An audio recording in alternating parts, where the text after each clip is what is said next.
আজকে ইলিয়াস আলী যুক্তরাজ্য বসে আমাদের নেত্রী প্রাপ্য নেত্রী দক্ষিণবঙ্গের অগ্নিকন্যা জামায়াত ওবায়দুল ইসলাম রিঙ্কুর বিরুদ্ধে।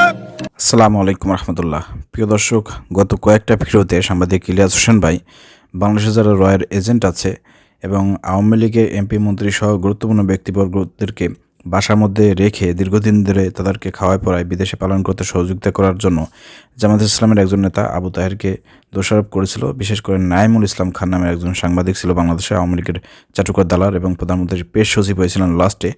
তো সেই নাইমুল ইসলামকে নাকি ঘরের মধ্যে রেখেছিলেন নাকি আবু তাহের জামাত নেতা। তো তার বিরুদ্ধে একটা অভিযোগ আনা হয়েছিল, কিন্তু সেই অভিযোগের খুব সুন্দর জবাব দিয়েছেন আবু তাহের। খুব সুন্দর ভাষায় কিন্তু ইলিয়াস ভাইকে তিনি বলে দিয়েছেন যে আমি এর সঙ্গে জড়িত না। প্রিয় দর্শক, অন্যদিকে আমরা দেখতে পাচ্ছি যে বিএনপির একজন নেত্রী শ্যামা ওবায়েদ ফরিদপুরের, তো তার বিরুদ্ধে আমরা দেখেছি সাংবাদিক ইলিয়াস হোসেন ভাই, সে বলেছে সে নাকি ভারতের দালাল রয়ের এজেন্ট। সেও নাকি তার বাসায় বিভিন্ন নেতাকর্মীদেরকে রেখেছিল, আওয়ামী লীগের দোসরদেরকে রেখেছিল এবং বিদেশে পালন করতে সহযোগিতা করেছে।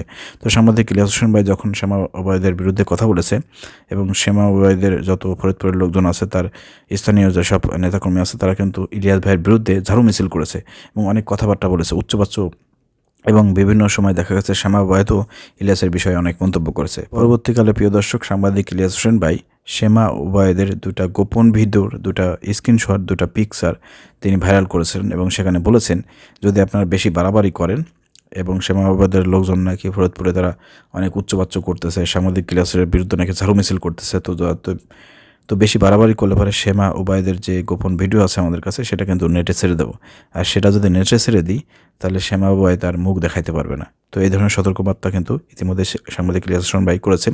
প্রিয় দর্শক, আশ্চর্যজনক ব্যাপার হলো সাংবাদিক ইলিয়াস হোসেন ভাইয়ের সেই পেজে আমি ঢুকলাম, কিন্তু সেই ধরনের ফটো পিকচার এবং শ্যামা ওবায়েদকে নিয়ে যে পোস্টটি ছিল সেটা ইতিমধ্যে কিন্তু ডিলিট করে দিয়েছেন। আমার কাছে যেটা মনে হয়েছেন যে শ্যামা ওবায়েদ এবং তার হয়তো নেতাকর্মীরা হয়তো সাংবাদিক ইলিয়াস হোসেন ভাইয়ের কাছে মাপ চেয়েছে, ক্ষমা চেয়েছে, যার কারণে হয়তো শ্যামা ওবায়েদের অনুরোধে হয়তো সাংবাদিক ইলিয়াস হোসেন ভাই এটা হয়তো ডিলিট করে দিয়েছে। যাই হোক, আমরা এই বিষয়ে কথা না বলি। সাংবাদিক ইলিয়াস হোসেন ভাই যদি কোনো তথ্য দিয়ে থাকে তাহলে অবশ্যই সেটাকে গুরুত্ব সহকারে দেখে আইডেন্টিফাই করা দরকার, তদন্ত করা দরকার।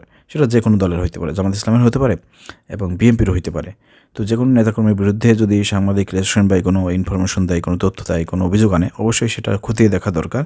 সেটাকে হেয় প্রতিপন্ন মনে করে সাংবাদিক ইলিয়াস হোসেন ভাইয়ের বিরুদ্ধে কথা বলাটা এটা ঠিক হবে না, সমীচীন হবে না। যেমন আবু তাহেরের ব্যাপারে কথা বলেছে, আবু তাহের খুব সুন্দরভাবে ইলিয়াস ভাইকে জবাব দিয়েছেন এবং ইলিয়াস ভাইকে বলেছেন যে আপনি আরও তদন্ত করুন, যাচাই করুন এবং সঠিক তথ্য প্রমাণের ভিত্তিতে আপনি কথা বলবেন, কারণ আপনার অনেক দাম আছে, আপনার অনেক মর্যাদা আছে, আপনি অনেক মিলিয়ন ফলোয়ার্সের অধিকারী, আপনি একজন জনপ্রিয় ব্যক্তি, আপনার কথা তাসির আছে, আপনার কথা মানুষ শোনে।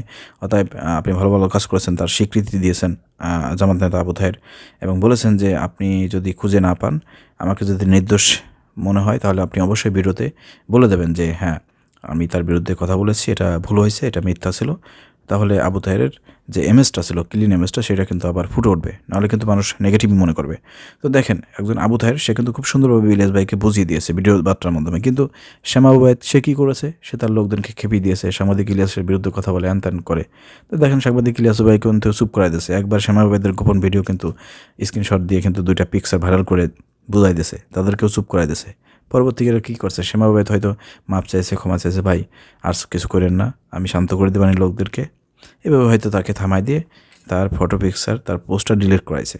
এটাই আমাদের কাছে এখন পর্যন্ত আছে। তো আমরা বলতে চাই যে সাংবাদিক ইলিয়াস হোসেন ভাই একজন গুরুত্বপূর্ণ পার্সন, তার কাছে অনেক তথ্য আছে, কিন্তু সাংবাদিক ইলিয়াস হোসেন ভাইকে আমরা বলতে চাই যে জামাত ইসলামের বিরুদ্ধে, জামাত নেতাদের বিরুদ্ধে, বিশেষ করে কেন্দ্রীয় যে পর্যায়ে আছে তাদের বিরুদ্ধে কথা বলার আগে একটু আপনাকে হিসাব নিকাশ করতে হবে, চিন্তা করতে হবে। কারণ মনে রাখবেন, আপনি যদি 100% সৎ হন, জামাত নেতারা হচ্ছে 200% সৎ, অর্থাৎ তাদের বিরুদ্ধে কোনো অভিযোগ আনতে গেলে পারে জামাতের ভিতর থেকেও যদি কেউ আপনাকে ইনফরমেশন দেয়, সেটা অবশ্যই আপনাকে যাচাই বাছাই করতে হবে এবং আপনার কাছে প্রমাণ হবে, প্রমাণযোগ্য এরকম কোনো কিছু আপনার কাছে থাকতে হবে, যেটার ফলে আপনি অভিযোগটা উঠাইতে পারেন।